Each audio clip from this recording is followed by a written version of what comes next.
Chapter 1. The New Teacher. My name is Jennifer Dale. My friends call me Jenny. I'm 16 years old and I live near Boston. My town is beautiful and very green. I live here with my parents and my dog, Fred. I go to school at Jefferson High and I want to become a journalist. In my free time, I play volleyball and I listen to heavy metal music. I want to tell you my story. It was the first day of high school. I was excited. I already knew most of my classmates, but I didn't know my new teachers. I got up, ate my breakfast, and went to school. On the street, I met my friend, Dana. Her house is near mine, and we always walked to school together. I hope our new teachers are men. And I hope they're handsome, Dana said. Dana loves talking about boys. Yes, I need something new and interesting in my life, I answered. We arrived at school and went into our classroom. A young man was inside. Hello, boys and girls.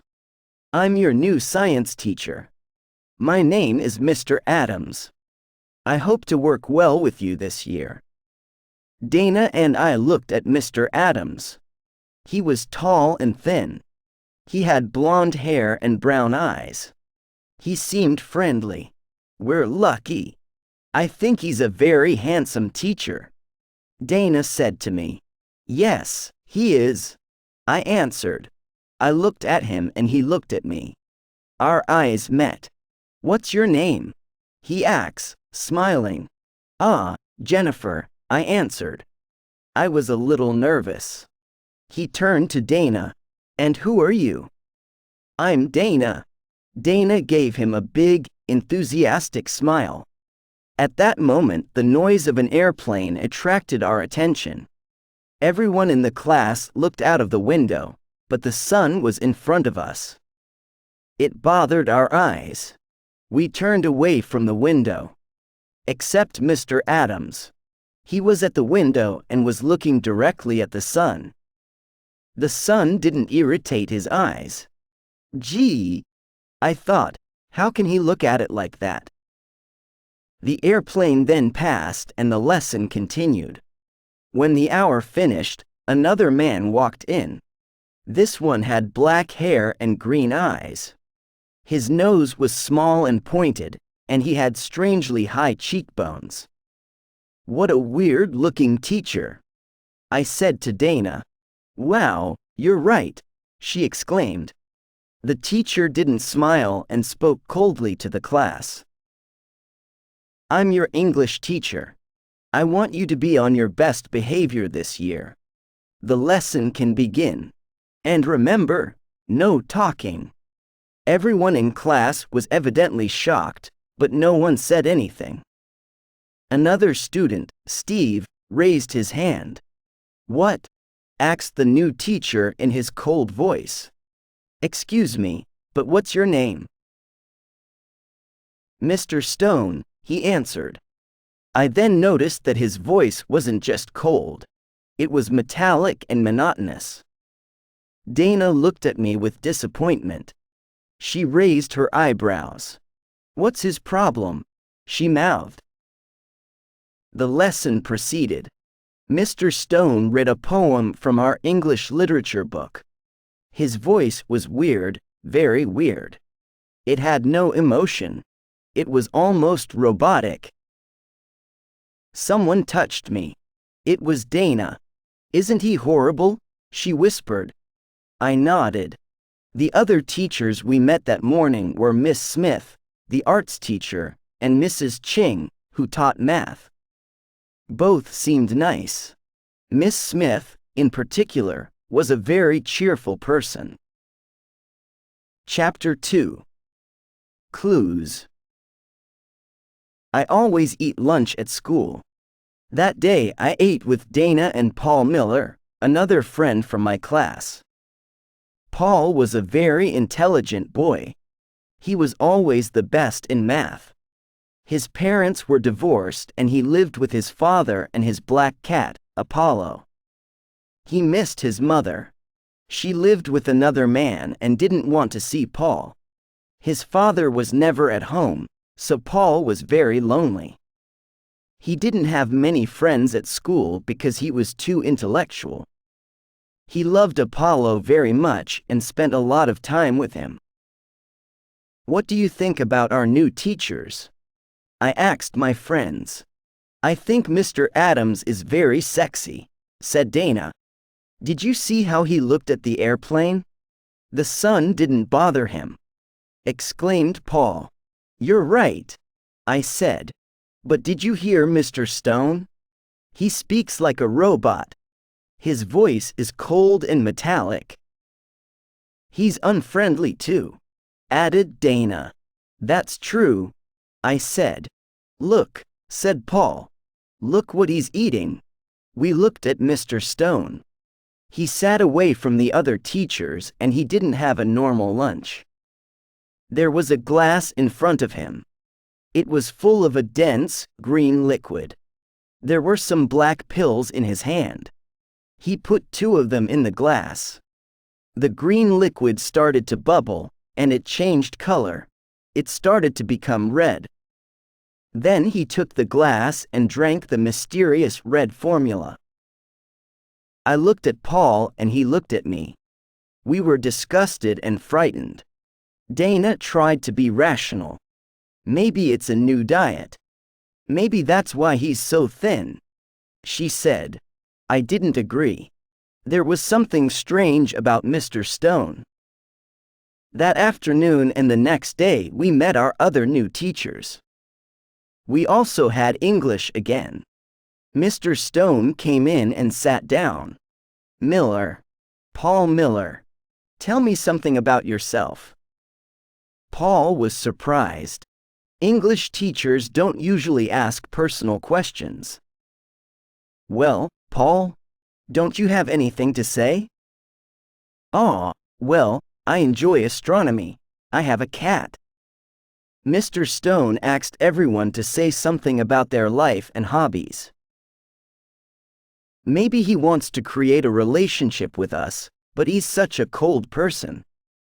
How bizarre, I thought. Then, looking at him more carefully, I noticed something. His eyes weren't green anymore. They seemed a darker, different color. I raised my hand. May I go to the bathroom? I asked. As I walked towards the door, I looked at Mr. Stone's eyes again. I was right. They were yellowish-brown. They looked like amber. Chapter 3. Aliens. That afternoon I sat on my bed and thought about my first 2 days of high school.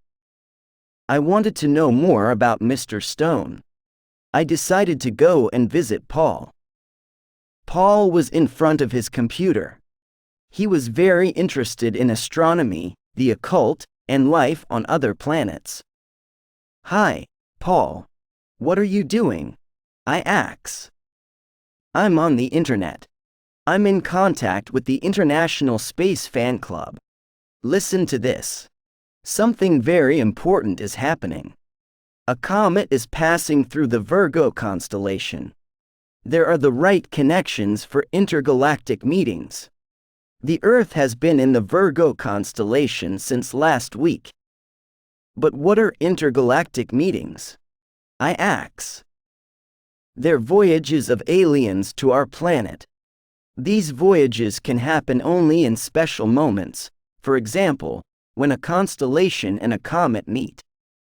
Aliens can travel to our planet for different reasons. Sometimes they want to study us humans. Some people say that aliens may come to Earth to conquer the planet. I looked at Paul with a shocked expression. An idea started to form in my mind. What's wrong, Jenny? Paul asks. Maybe Mr. Stone is an alien. I exclaimed. Gee, aren't you exaggerating? Come on, get real. Well, his voice doesn't seem human. His eyes change color. And do you remember the green liquid and the black pills he had for lunch? What do you mean, his eyes change color? Paul asks. Didn't you notice? Yesterday they were green. Today they're amber colored. I answered. Even if his eyes change color, I still don't believe he's an alien. But the comet explains everything. It entered the Virgo constellation last week, and Mr. Stone is a new teacher. I talked to Dana's brother, Matt. He said that this is Mr. Stone's first year at Jefferson High. No one knows where he comes from. I said. Maybe. Paul's eyes lit up. Maybe that's why he asked us all those personal questions. He wants to study us. Yes. You see, all clues indicate that he is an alien. So, what can we do? I ask. We can spy on him. Maybe we can follow him to his house. We can see where he lives and what he does at home. However, we must be very careful. He doesn't seem to have emotions. He might get angry if he discovers we suspect him. We'll try to follow him tomorrow, after school, okay? Said Paul. The next morning before school, I took Fred out for a walk in the park. Fred needs daily exercise, so my parents and I take turns walking the dog. The park was empty. It was dawn. A lonely bird chirped in the trees. The grass was wet with dew.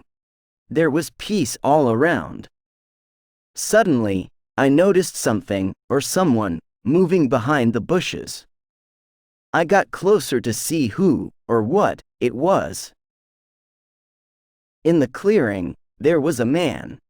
He was looking up and his arms were raised. He bent down and touched the ground.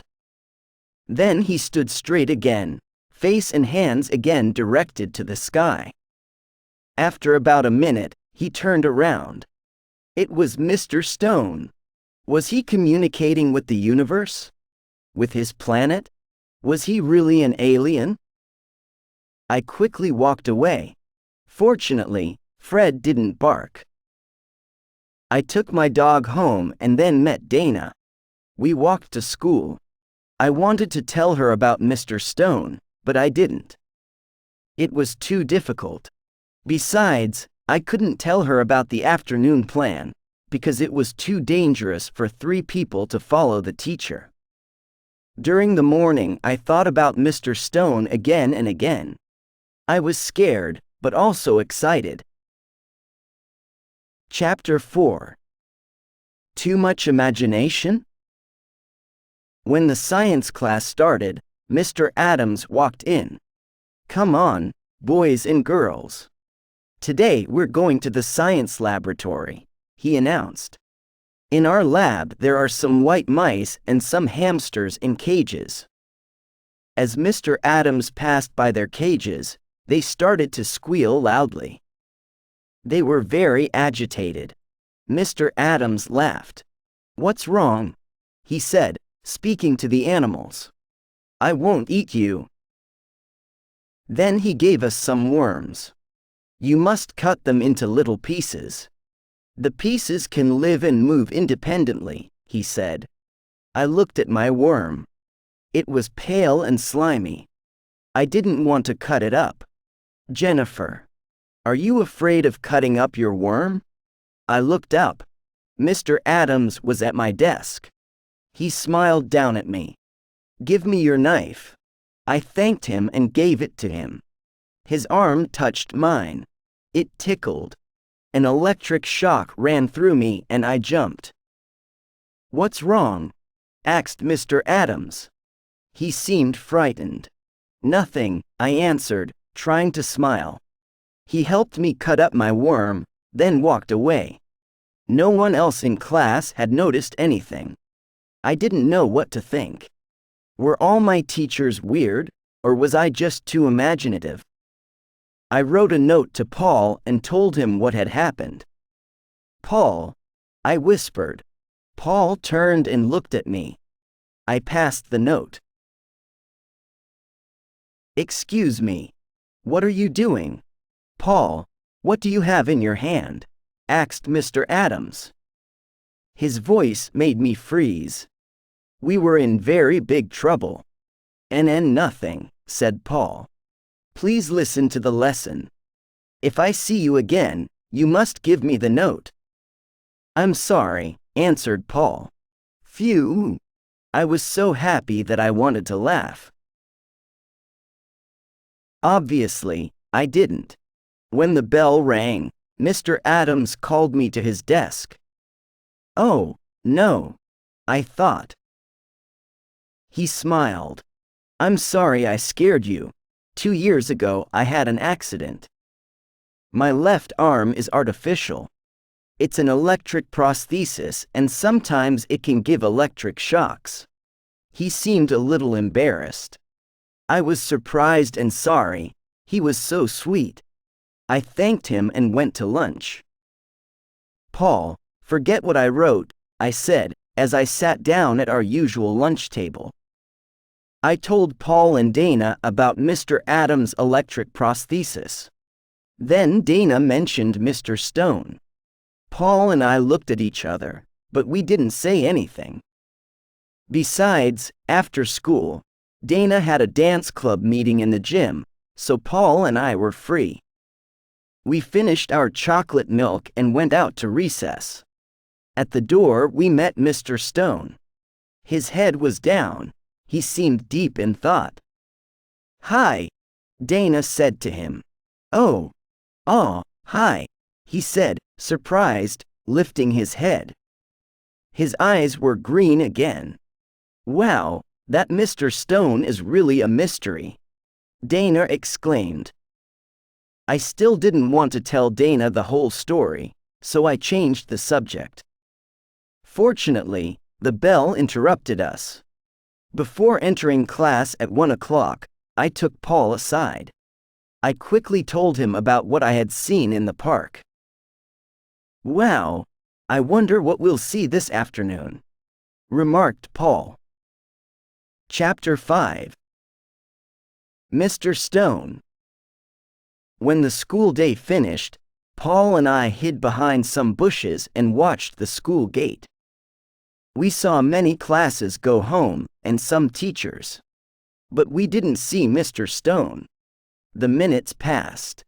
"Maybe he went home by car," I said. At that moment, through the bushes, we saw a man with black hair and very high cheekbones walk past. "It's him," I whispered. "Wait. He mustn't suspect that we are following him," Paul said. We waited 2 minutes. "Okay. We can go," I said. We followed him at a distance and finally we saw him go into a house. It was a pretty, pink, 2-story building. There was a lawn in front of it and a big tree on the side. We crept up to the window and carefully looked inside. Mr. Stone put his briefcase down and opened the refrigerator. He took out another bottle of that horrible green liquid and put it on the table. Then he went upstairs. "Now what can we do?" Paul whispered. "No problem. I can climb the tree," I said. "Are you sure?" "Of course. Don't forget I play volleyball." "Be careful." I went to the tree. It wasn't very high and it was easy to climb. From my position I could see his room. Mr. Stone was there. "What's happening?" whispered Paul. "He's sitting in front of a mirror," I said softly. "His hands are on his head." "Oh no." What? Asked Paul. The teacher was totally bald, and his head was covered with disgusting, brown warts. I felt sick. Suddenly I noticed my reflection in Mr. Stone's mirror, and Mr. Stone noticed it, too. He brusquely turned around and stared at me. I was paralyzed with fear. My mouth fell open. I was expecting the worst. Instead, Mr. Stone didn't look angry. He actually seemed very sad. He opened the window. "You students think I'm weird. Come inside. I want to tell you something." "Oh, Mr. Stone, I'm terribly sorry," I started to say. I was extremely embarrassed. "Don't worry. Since you're here, please come in." I climbed down the tree. Paul was very nervous. "Come on, Jenny, let's go away before it's too late." "No, Paul. I'm going in." But I went towards Mr. Stone's front door, so Paul followed. The teacher opened the door and made us sit down in his living room. "Do you want something to drink?" he asked. "No, nothing, thank you," I answered. "Warts on your head?" asked Paul, ignoring the look I gave him. "These warts are the results of a throat tumor. You see, I started smoking as a teenager and I continued until the tumor. Chemotherapy made me lose all of my hair, and I developed these warts. You've probably noticed my voice. Unfortunately, the tumor destroyed my vocal cords. So now I speak with a voice implant. The tumor has caused very serious changes in my life.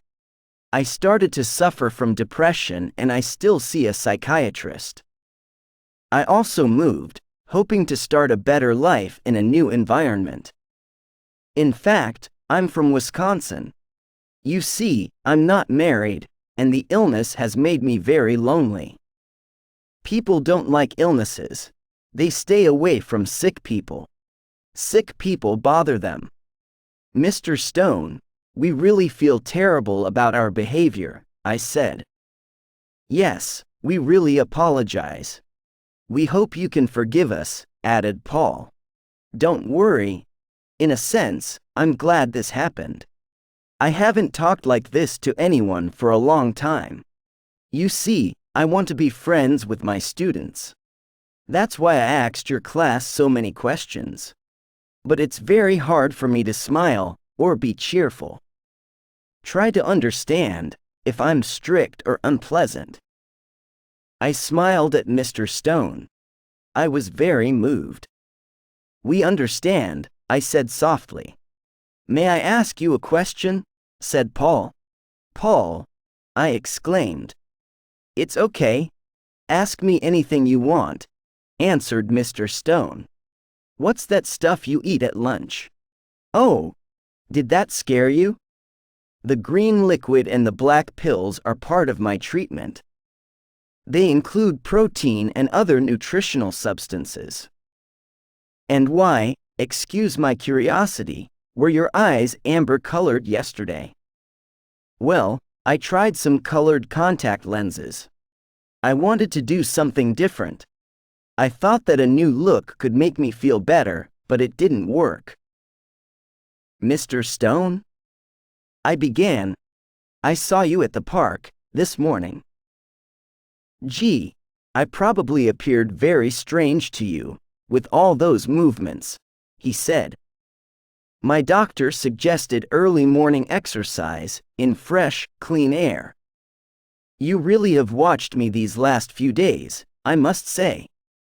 Paul and I looked at each other. We felt rude and very silly. We were ashamed for being so inconsiderate. "Well, Mr. Stone, we don't know how to thank you for your hospitality and kindness," I said. "We really don't deserve it. Our behavior." That's enough, don't worry. Thank you for your company. I'll see you tomorrow at school. And remember, if you ever want to come and visit me, you're always welcome." "Thank you very much. We'll come again," said Paul. Paul and I left Mr. Stone's house and walked home. "Well, I think we've learned a lesson," Paul said. "We must remember that many people in this world are suffering. Many people have problems. And, if they act in strange ways, there are reasons. There isn't an alien behind every bush. There's a person, just like you and me. And maybe this person needs friendship and a helping hand. I looked at Paul with affection and admiration. His words expressed my own thoughts perfectly. We had let our imagination and superficiality dominate us. This made us forget human feelings and problems. I thought about Mr. Adams and his artificial arm. Even in that case, I had overreacted with my ridiculous suspicions. "Hey, Paul," I said. "I want to celebrate. This adventure is over. I feel relieved. Let's go to the Rainbow and buy an ice cream." "Okay, Jenny. Good idea. Let's call Dana, too," I added, thinking it was the moment to inform her about everything. "Sure." We stopped at Dana's house and invited her. Chapter 6. Thanks to a missing watch. We sat down at the Rainbow and ordered 3 sundaes. "Dana, we have news about Mr. Stone," I said. "Yes, although it's a very long story," Paul added. We told her everything. The news on the comet and the intergalactic meetings. Our plan to spy on Mr. Stone. Finally, the teacher's sad story. Dana's expression went from surprised to worried to ashamed during our tale. "Our class must be much nicer to him," she said. "But this comet, maybe aliens will come to Earth." "Dana, please, I don't even want to hear the word alien," I exclaimed.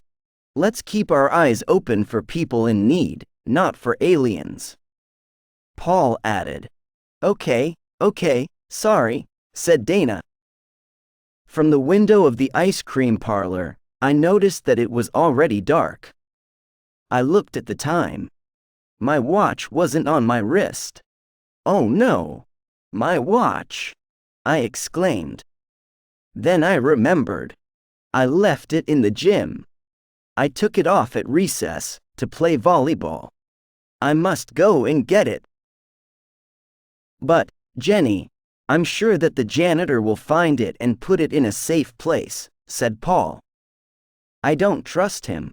That watch is so important to me. It was a gift from my grandfather. He's dead now, and it's the only thing I have of him. I must go to school immediately." "But the school's closed now," Dana commented. "No, not today. Mrs. Ching is at school all evening, because she's preparing some math tests. I know because I heard her talking to Miss Smith." "Okay. Well, I'll see you tomorrow then.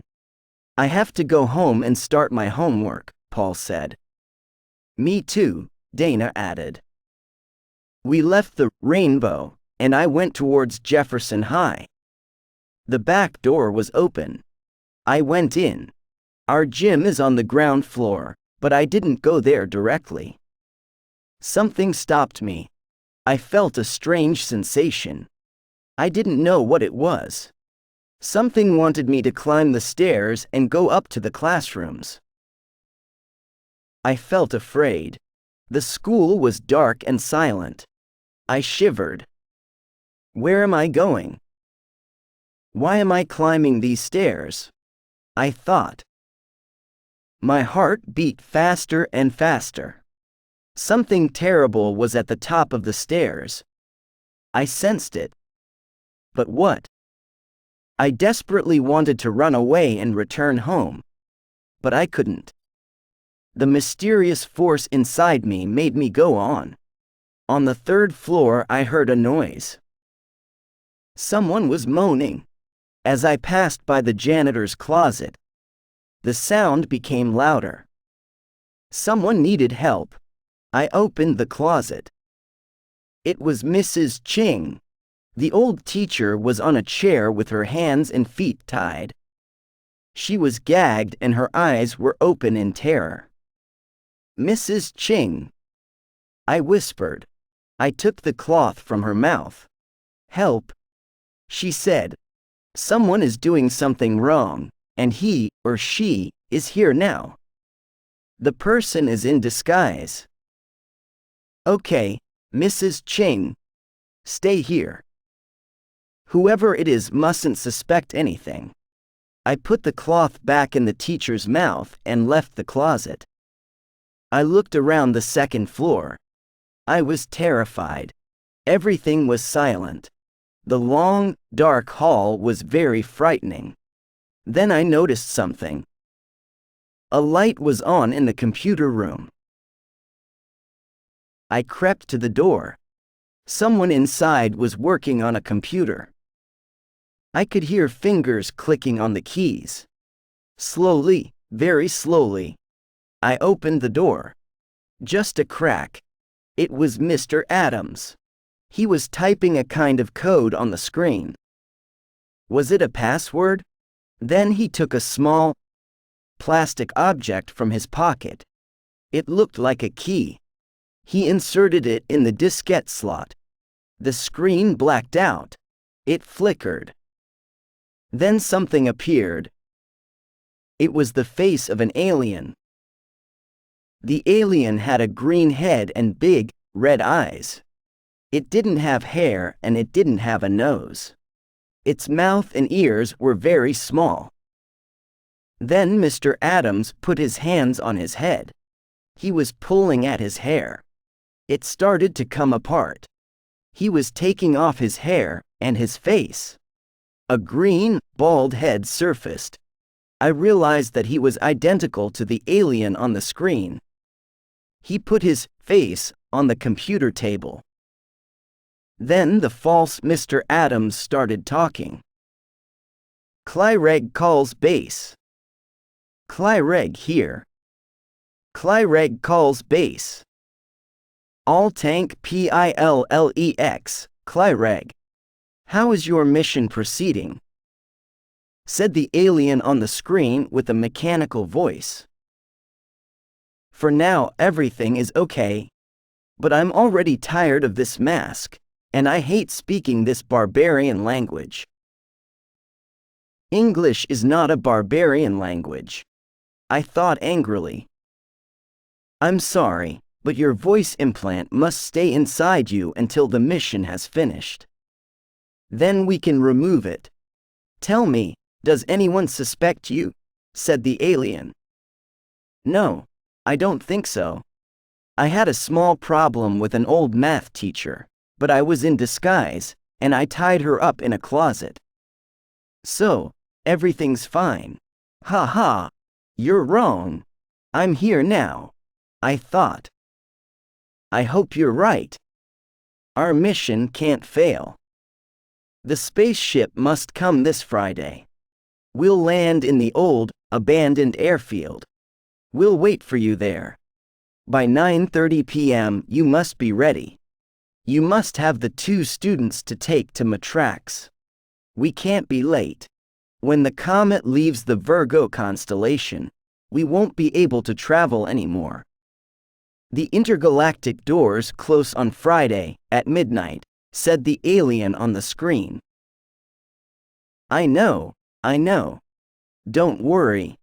I must still choose the 2 students, but I think I know who I want. How will you capture the students? You can't touch them because you're electric. Aha! So the story of his prosthesis was a big, fat lie. I thought. On Friday evening there is a family teachers meeting. During the meeting I'll leave the other teachers. While the parents are listening to the teachers, I'll ask the students to come with me. I'll invent an excuse. Then I'll take them to the science lab and I'll spray them with my hypnotizing spray. Once they're hypnotized, they'll do everything I say. They won't be able to think or rebel. We'll go out of the building by the fire escape exit and walk to the airfield, said Mr. Adams, Clyreg. I'm sure he wants me. I said to myself. Be at the airfield by 9:30 p.m. then, Clyreg. Good luck. Altankpillex. Altank Pillex, Gortz, said Mr. Adams, Clyreg to the alien on the screen. Then he took the key out and the computer screen returned to normal. I silently closed the door and quickly went back to Mrs. Ching. I can't tell you anything. It's for your own safety. Just act normally, and no one will hurt you, I said. Who? Mrs. Ching started to ask, but I escaped down the stairs and ran out of the building. I stopped running when I was far from the school. My watch was still in the gym, but at that point I didn't care. I had a lot of difficulty sleeping that night. I decided to tell Paul and Dana, but no one else. No one would believe me. Chapter 7. The Plan. The next day, as soon as I arrived at school, I went to the gym to look for my watch. Fortunately, it was still there. At lunchtime, I took Dana and Paul to an empty table and started my story. I decided to get to the point immediately. Mr. Adams is an alien, I said. No, not again. Are you doing this on purpose? Because if you're not, you have a problem. Paul exclaimed angrily. I thought you wanted to stop all this. I thought you were ashamed of your behavior. First Mr. Stone, now Mr. Adams, he continued, while Dana raised her eyebrows incredulously and suppressed a smile. I know I seem crazy, I said, feeling tears in my eyes. But I'm telling you the truth. I saw him with my own eyes. Please listen to me. I told them everything, from my mysterious sensation to the conversation between Mr. Adams, Clyreg, and the alien on the computer screen. Both my friends looked terrified and shocked. They finally believed me. Besides, I added, do you remember how he looked at the sun? It's incredible. I continued, he's green and his name is Clyreg. Other aliens are coming in a spaceship on Friday evening. They're going to land in the old abandoned airfield near our high school. They want to take 2 students with them to Matrax. Matrax? Asked Paul. Yes. It must be the name of their planet. This Friday? Added Dana. Exactly. During the family teachers meeting. He's going to hypnotize them with a spray and take them on his spaceship. Today is Thursday. We only have a day to do something, exclaimed Paul. I have an idea, I said. What?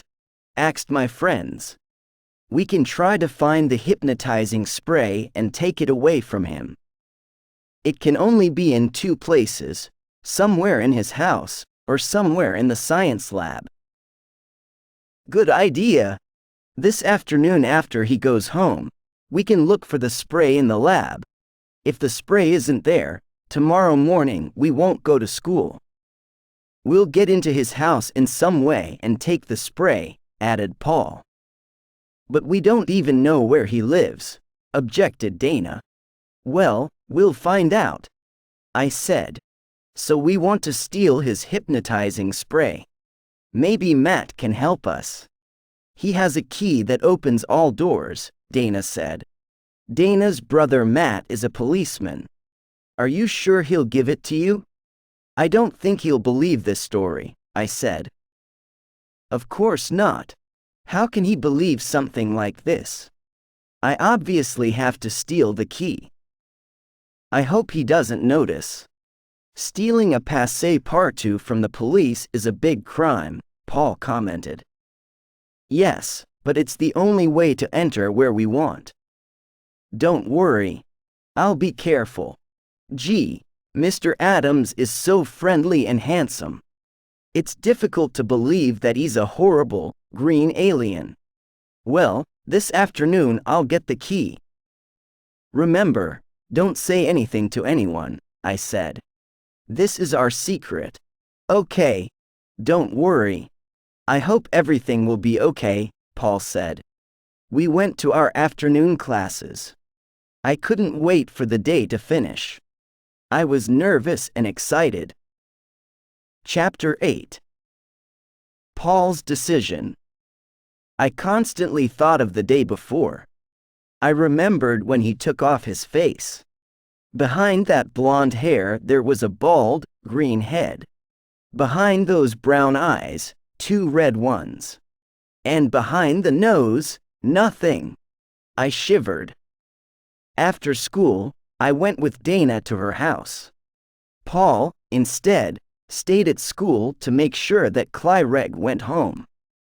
When Dana and I arrived at her house, there was no one there. I hope Matt didn't take the key with him, said Dana. We went in. Dana went to her brother's room. I heard her open many drawers.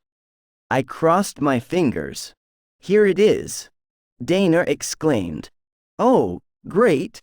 Now let's go back to school. I said. Wait. My mom will be back soon. I have to leave her a note. I'll tell her I'm at the library, Dana said. We went back to school. Paul was sitting on the steps. Has Clyreg left? I asked. Yes. We can go in, Paul answered. We went up to the science lab. When we arrived, we noticed that the door was open. Someone was whistling inside. Oh no!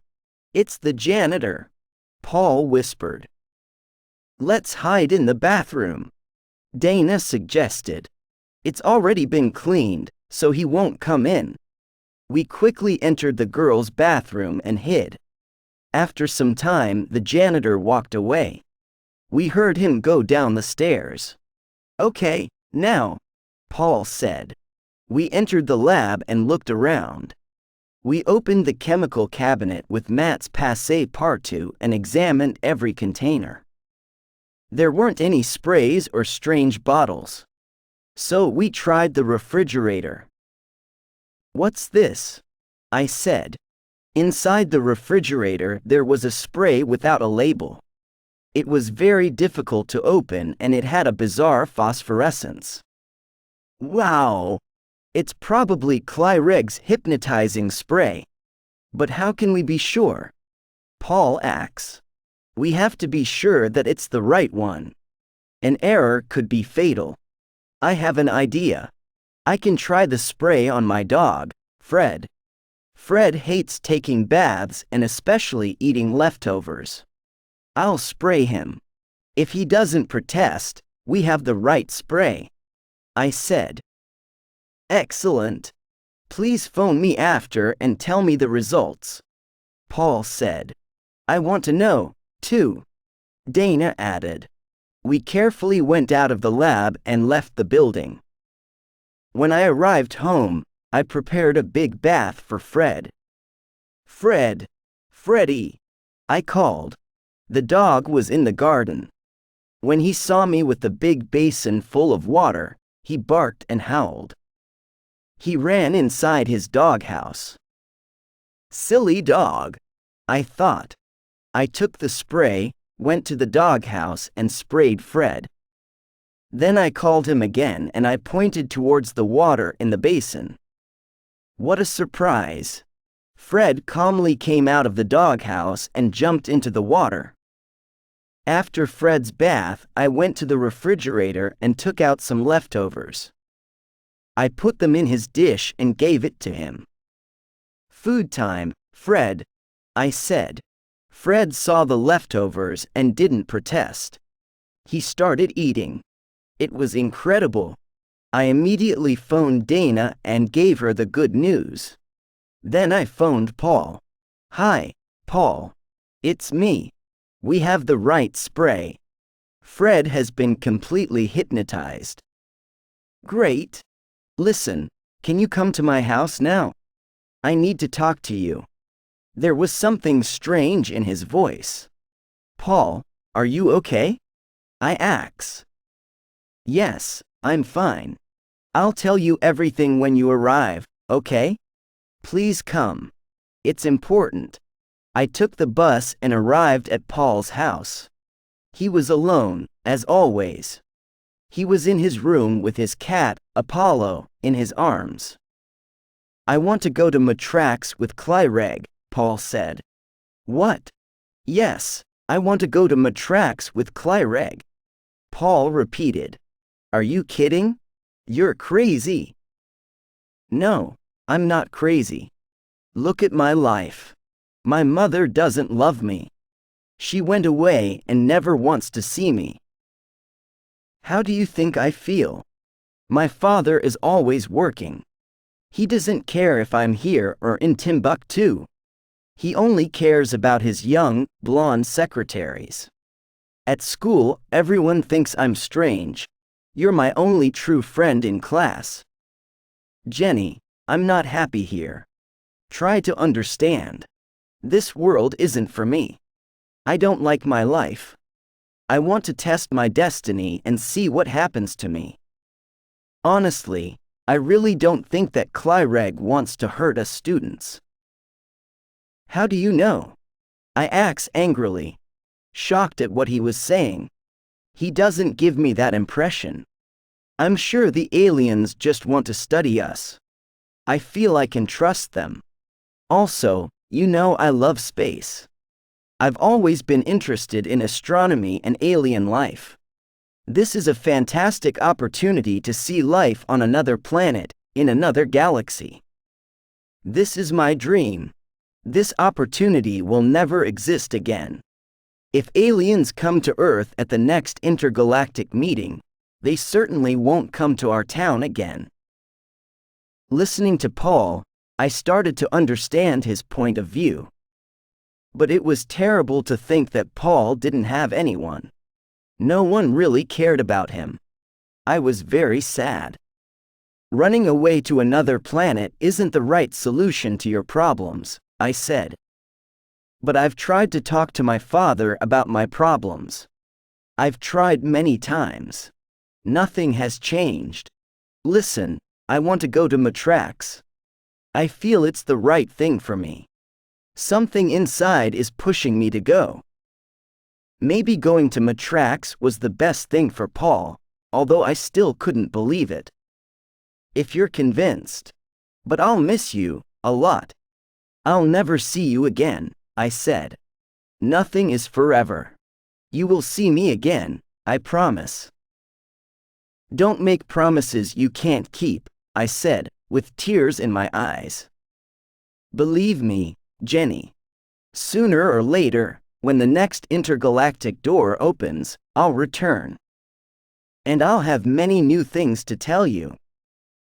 Listen, he continued, we must organize our plan for tomorrow evening. When Clyreg takes the 2 students to the science lab, he'll open the refrigerator but he won't find the spray. At that point he won't be able to do anything, because he can't touch us. If he touches us, he'll electrocute us, Paul explained. Then he won't be able to study us anymore. I interrupted. Exactly. So, when he sees that his mission has failed, the only thing he can do is go to the airfield and leave with his spaceship. He can't stay any longer because he can't miss his spaceship. And the spaceship can't wait for him. I won't come to the family teachers' meeting. I'll wait for Mr. Adams at the airfield. I sadly looked at Paul. Good luck. I'll wait for you, I said. Paul picked up Apollo and gave him to me. I want you to keep him. Take care of him for me. He came closer to me. For the first time, we kissed. My heart pounded.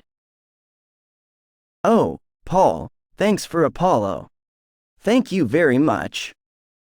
I stroked the black cat and he purred. Chapter 9. Friday night.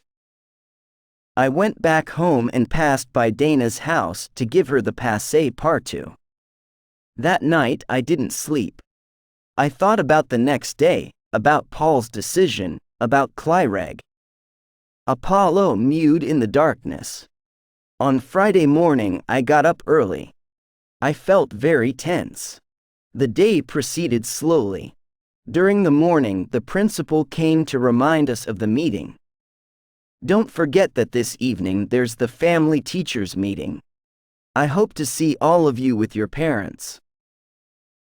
Sure, I thought. And during the meeting, one of your teachers will try to kidnap 2 students and take them to a mysterious planet. When the school day finished, I went to the Rainbow for some ice cream with Paul and Dana. Paul told Dana about his decision. She was obviously very surprised and disappointed. Those moments we passed together were very special. I will never forget that last afternoon with Paul.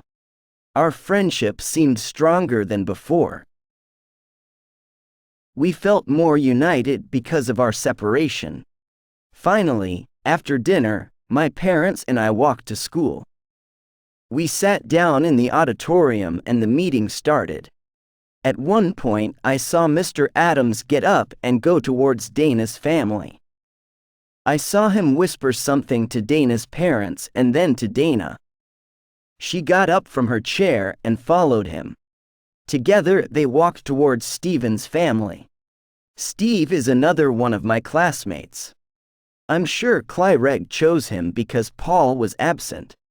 In fact, I noticed him looking for Paul. Steve, Dana, and Mr. Adams left the auditorium. So he didn't choose me, I thought. I looked at my watch. 9:05. 25 more minutes. Suddenly I had an irresistible impulse. I wanted to see what was happening. I got up. Jenny, where are you going? My mom asks. I'm going to the science lab. Don't worry, I said, and I quickly walked away. The door of the lab was closed. Inside I heard Mr. Adams opening the fridge. I imagined his anger. Oh, no, he exclaimed. Where is it? Where is what, Clyreg? Dana asks. Are you talking about the hypnotizing spray? You lost, Clyreg, she exclaimed triumphantly. You know, Clyreg was shocked. What spray? What are you saying? Said Steve, who didn't know anything about it. What courage Dana has, I thought. Mr. Adams had the power to electrocute her, if he wanted. It was stupid to make him angry. But in the end, it seems that Paul was right. Clyreg wasn't really a bad alien. Well, I don't think you need us anymore, Dana said. The door opened and she walked out. Come on, Steve. Everything's okay. Let's go back to the meeting. Then Clyreg came out. He seemed confused and helpless. I looked at my watch. Clyreg, it's 9:17. Go. Don't miss your spaceship, I said, almost with compassion. Clyreg looked at me, even more surprised. Then he went to the fire escape exit and ran away. At that moment I thought of Paul. I followed Clyreg down the fire escape stairs and out of the building. Our school is very close to the old airfield, so Clyreg and I reached it at 9:24. The spaceship was already there, waiting for Clyreg. Its portal was open, but all the lights were off. The aliens from Matrax didn't want anyone to see them. Paul was there too. When he saw Clyreg, he ran towards him. Clyreg, listen. I want to come with you. Take me with you. You can study me. I know you won't hurt me. Clyreg was literally shocked. Come then, Paul. Hurry, he said, recovering from his amazement. Paul, I shouted. Jenny. He ran to me and we embraced. This crazy adventure has finally finished. Fortunately, everything ended well for everyone, Paul said. Think about me sometimes, I said. I'll always think of you. And remember, I'll be back. Paul, Clyreg shouted. He was on the stairs of the spaceship. The portal is closing. Have fun in Matrax, you space lover, I said, laughing and crying at the same time. Paul went up the stairs and the portal closed behind him. The spaceship lights turned on and it silently went up into the dark night sky. I watched it disappear into the blackness. Then I hurried back to school. My parents were still at the meeting with everyone else. No one seemed to suspect anything. Dana and Steve sat calmly near their parents. I, too, went back to my mother and father, smiling innocently. Today 6 months have passed. Everyone at school now knows the truth about Mr. Adams, although not everyone totally believes my story. We have a new science teacher. Her name is Miss Lundberg, and for the moment she seems normal. Dana and I have been to visit Mr. Stone a few times, and his relationship with our class has really improved. He seems a happier person, and this pleases me a lot. Steve is now Dana's boyfriend and they make a nice couple. I still have the hypnotizing spray. I keep it hidden, although sometimes I use it on Fred when he needs a bath. Apollo is now a member of our family. Fred is a little jealous of him, but they're usually friends. I told my parents the entire story. They seem to believe me, especially because no one can find Paul. In the beginning, his father looked for him, but he soon stopped worrying. Sometimes Dana and I talk about Clyreg and our adventure. We remember Paul. On many evenings, alone in my garden, I look up at the sky and think about him. Good night, Paul, wherever you are. See you soon. Extremely embarrassed. Don't worry. Since you're here, please come in. I climbed down the tree. Paul was very nervous. Come on, Jenny, let's go away before it's too late. No, Paul. I'm going in. But I went towards Mr. Stone's front door, so Paul followed. The teacher opened the door and made us sit down in his living room.